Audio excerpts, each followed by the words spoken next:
तो ये जो यहाँ पे जो सरफेस वाटर है ये इतना ही अवेलेबल है।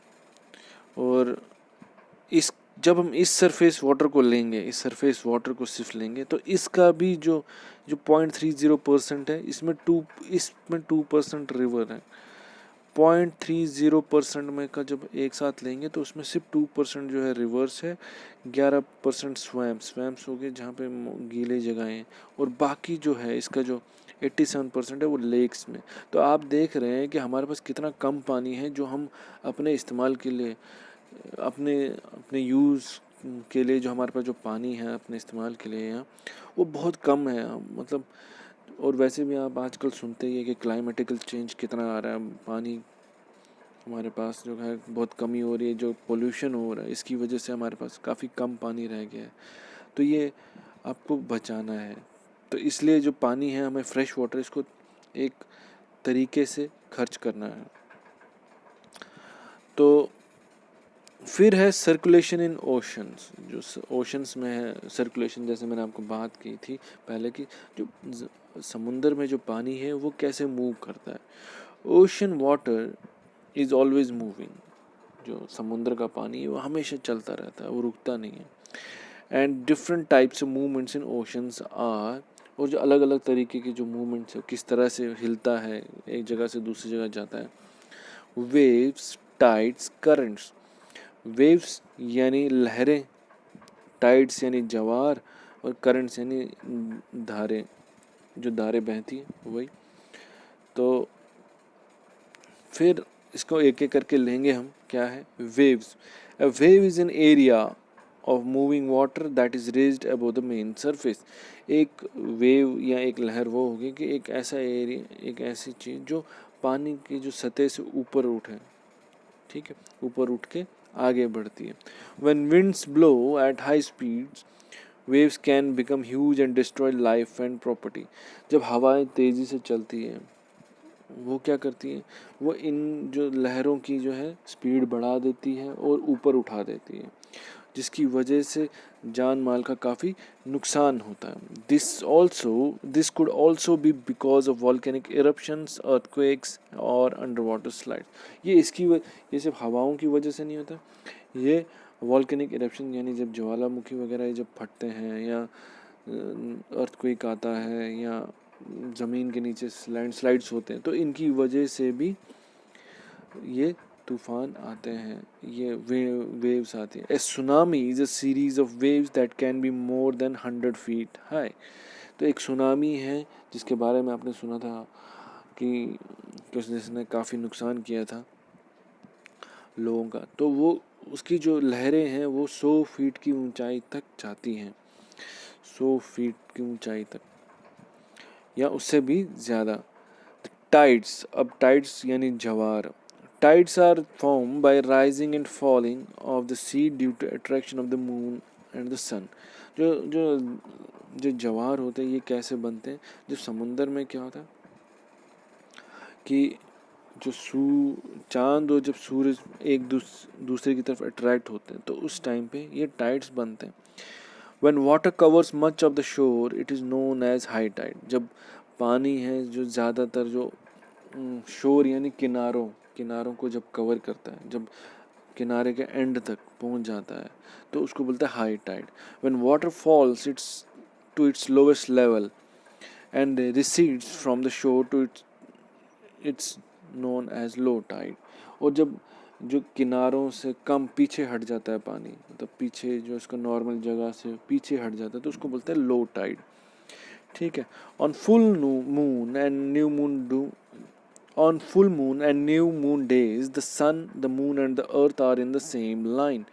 जब फुल मून होता है या नए न्यू मून, जब नया चांद निकलता है, तो जो सूरज, चांद और जो ज़मीन होती है ये एक लाइन में आती है। The water on the earth gets pull on the sides. जो पानी जो होता है ज़मीन पे वो साइडों पे चला जाता है। The tides are highest on those days, they are known as spring tides. तो उस टाइम पे जो लहरें जो होती हैं, जवारें जो होती हैं वो काफ़ी ऊंची होती हैं, अब तेज़ होती हैं। आपने कई बार सुना होगा कि जो जो टाइड्स हैं उनकी वजह से काफ़ी नुकसान हुआ है, क्योंकि उस टाइम पे जो जो जवारें हैं वो काफ़ी आगे पहुंच गई होती है, काफ़ी किनारों से भी आगे निकल गई होती है। When are when are the moon and sun form the right angle, ocean water gets pulled diagonally. जब चांद और सूरज राइट एंगल का बनाते हैं, 90 डिग्री बनाते हैं, तो वहाँ पे क्या समुंदर क्या है, वो तिरछी तरफ से मूव करता है। डायगनली हो गया तिरछा। दीज आर नोन एज नीप टाइड्स। नीप टाइड्स इनको बोलते हैं नीप टाइड्स। नीप टाइड्स जब तब बनते हैं जब सूरज और चांद 90 डिग्री का एंगल बनाते हैं अर्थ के साथ। ठीक है, फिर है करंट्स। करंट्स होगी धारें। A current is like a huge river with an ocean flowing from one place to another.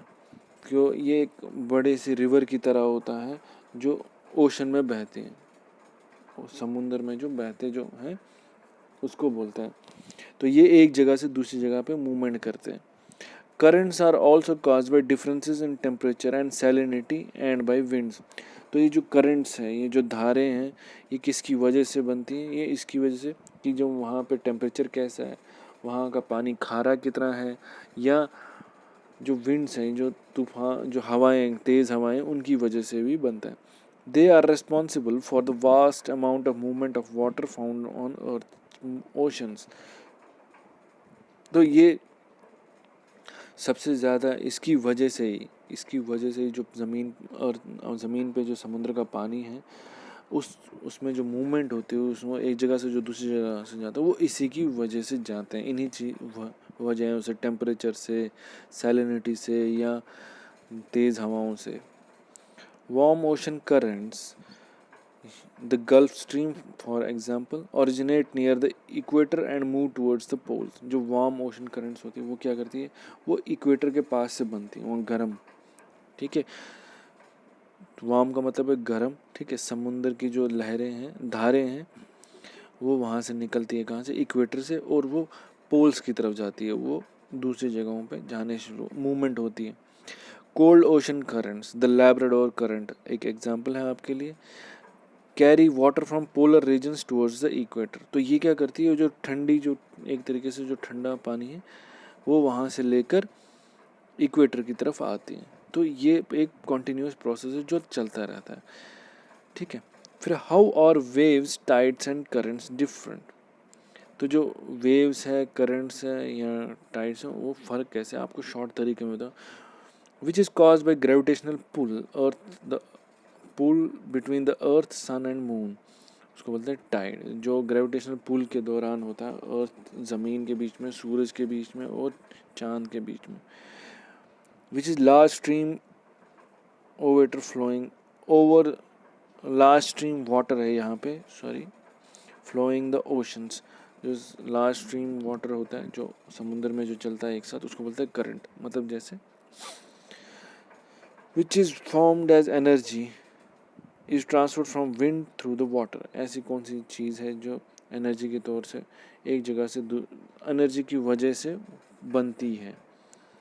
ठीक है, जैसे विंड, जो हवा की वजह से, वो उसको बोलते हैं वेव्स। क्योंकि ये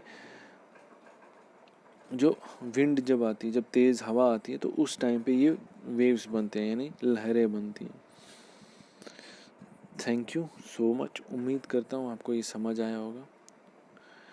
तो अगर कोई भी डाउट होंगे आपको, तो प्लीज़ मुझे बता दें, मैं आपको ज़रूर इसका जवाब दे दूँगा। Thank you.